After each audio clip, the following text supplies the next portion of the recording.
Your brain is being changed every day. Not by force, not by intention, but by repetition. Each time you unlock your phone and begin to scroll, small neurological adjustments take place. They are subtle, almost invisible.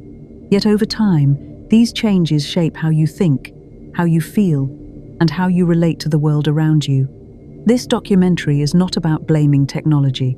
It is about understanding what happens inside the human mind when attention becomes the most valuable currency on Earth. Daniel was 24 years old when he first noticed something was wrong. He was intelligent, disciplined, and recently graduated from university. Like most people his age, social media was part of his daily routine. It helped him stay connected, informed, and entertained. At least, that is what he believed.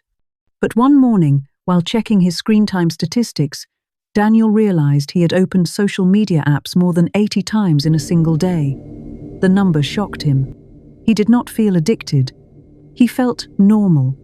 And that is precisely what makes the psychological impact of social media so difficult to detect. At the center of this behavior lies dopamine, a chemical in the brain responsible for motivation and reward. Dopamine is not the chemical of pleasure, as many assume. It is the chemical of anticipation. It is released when the brain expects something rewarding. Social media platforms are designed around this system. Likes, comments, shares, and notifications arrive unpredictably. Sometimes there is a reward, sometimes there is not. This unpredictability strengthens the brain's desire to check again. The same psychological mechanism is used in gambling machines. The human brain does not distinguish between a slot machine and a smartphone screen. It only responds to the possibility of reward. Over time, the brain begins to associate checking the phone with relief. Boredom, anxiety, or silence become triggers. Each moment of discomfort is answered with a scroll. Daniel noticed that when he tried to sit still, his mind felt restless. Silence felt uncomfortable. Stillness felt unnatural. His brain had learned that stimulation should be constant. This constant stimulation comes at a cost. Attention, one of the brain's most valuable resources, becomes fragmented. Social media trains the mind to consume information in short bursts. Videos are brief. Text is compressed. Content is endless. The brain adapts by learning to shift focus rapidly rather than sustain it. Daniel found it increasingly difficult to read long articles or concentrate deeply. Tasks that once required effort now felt exhausting. This is not a failure of discipline. It is a neurological adaptation to repeated behavior. Human beings are also deeply social creatures. For thousands of years, survival depended on belonging. Social media exploits this instinct by offering the appearance of connection. The brain receives social signals through likes and messages, but these signals lack emotional depth. The result is a paradox. People feel connected, yet lonely. Daniel had hundreds of online interactions each day, yet felt increasingly isolated. The brain senses social engagement, but emotional needs remain unmet. Another powerful force at play is social comparison. The human brain constantly evaluates position within a group. On social media, these comparisons are relentless. People present carefully selected highlights of their lives. Success, beauty, happiness, and confidence dominate the screen. The brain processes this information as reality. Daniel began to feel as though everyone else was moving forward while he was falling behind. His sense of self-worth subtly shifted from internal values to external approval.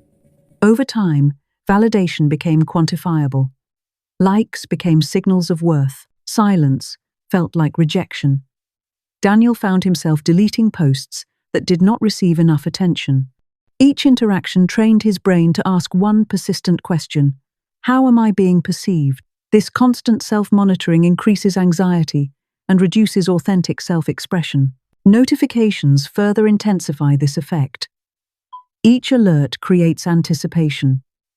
Anticipation activates the brain's stress response. Even when no notification arrives, the brain remains on alert, waiting. This state of low-level anxiety becomes chronic. Daniel slept with his phone beside him. He checked it during the night, not because he wanted to, but because his brain expected something to happen. Memory is also affected. The brain forms long-term memories through reflection and repetition. Rapid content consumption disrupts this process.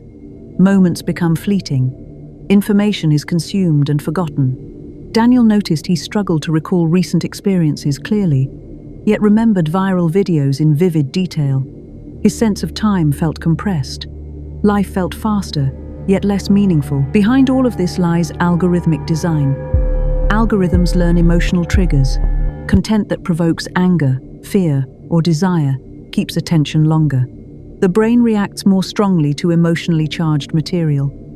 Over time, feeds become more extreme, not by accident, but by optimization. Daniel did not seek intense content. It found him. Chronic exposure to emotional stimulation keeps the brain in a heightened state.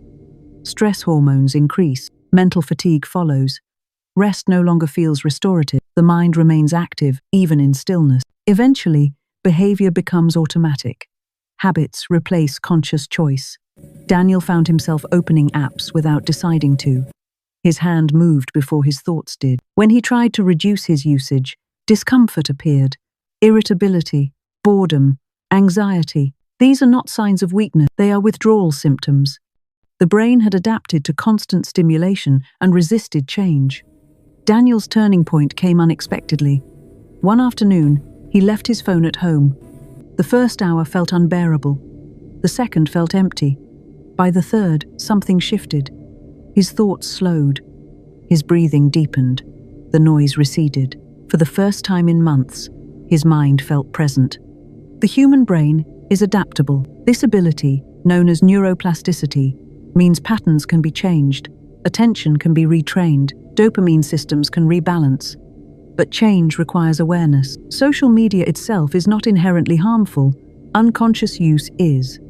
Boredom, once eliminated, returns as a powerful force for creativity and reflection.